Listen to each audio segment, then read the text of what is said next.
জাতীয় ত্রয়োদশ জাতীয় নির্বাচনের প্রচারণা শুরু হচ্ছে আজ থেকে। সারা দেশের মতো রাজশাহীতেও শুরু হয়েছে নির্বাচনী প্রচারণা।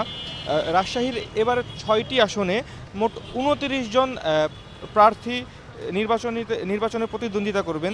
তার মধ্যে রাজশাহী 1 আসনে 4 জন, রাজশাহী 2 আসনে 6 জন, রাজশাহী 3 আসনে 5 জন, রাজশাহী 4 আসনে 4 জন, রাজশাহী 5 আসনে 6 জন এবং রাজশাহী 6 আসনে লড়বেন 4 জন প্রতিদ্বন্দ্বী। এবারে রাজশাহীতে কিন্তু মোট ভোটার সংখ্যা রয়েছে প্রায় 23 লক্ষ।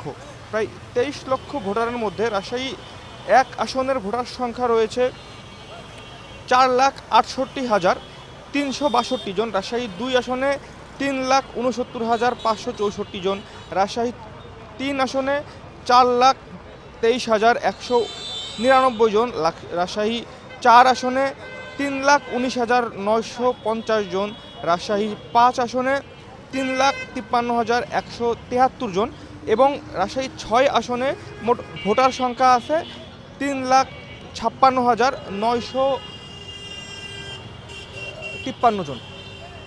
তো এবারের প্রচারণায় কিন্তু আমরা কিছুটা ভিন্নতা লক্ষ্য করছি।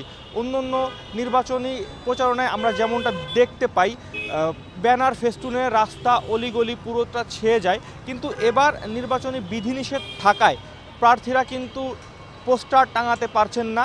প্রার্থীরা তাদের যে কাপড়ের ফেস্টুন রয়েছে সেটা কিছু কিছু জায়গায় টাঙিয়েছেন। আজ থেকে প্রচারণা শুরু হয়েছে, কিন্তু সকল প্রার্থী কিন্তু এখনও প্রচারণা শুরু করেনি।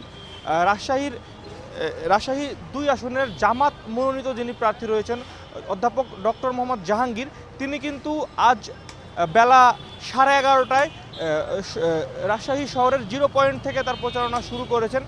তবে আরেকজন যিনি হেভিওয়েট প্রার্থী রয়েছে রাজশাহী 2 আসনে, অর্থাৎ বিএনপি মনোনীত মোহাম্মদ মিজানুর রহমান মিনু, তিনিও কিন্তু তার প্রচারণা এখনও শুরু করেননি। আজ বিকাল 4 ঘটিকায় তিনি তার প্রচারণা রাজশাহীর বিভিন্ন জায়গা থেকে শুরু করবেন বলে আমরা যেটা জানতে পেরেছি। তো যেহেতু এখনও প্রচারণা শুরু হয়নি পুরোদমে, তো ভোটাররা এখনও পুরোপুরিভাবে নির্বাচনী আমেজটা বুঝতে পারছেন না বলে আমাদের জানিয়েছেন। যখন সকল প্রার্থীরা ভোটারদের দ্বারে দ্বারে যাবেন, তাদের কাছে তাদের নির্বাচনী ইশতেহারগুলো দিবেন, তাদেরকে নির্বাচনী প্রতিশ্রুতিগুলো জানাবেন, তখন ভোটাররা এই বিষয়টি নির্বাচন করতে পারবে এবং তখন নির্বাচনী যে আমেজ সেটি পুরোদমে জমে উঠবে বলে ভোটাররা আমাদের জানিয়েছেন।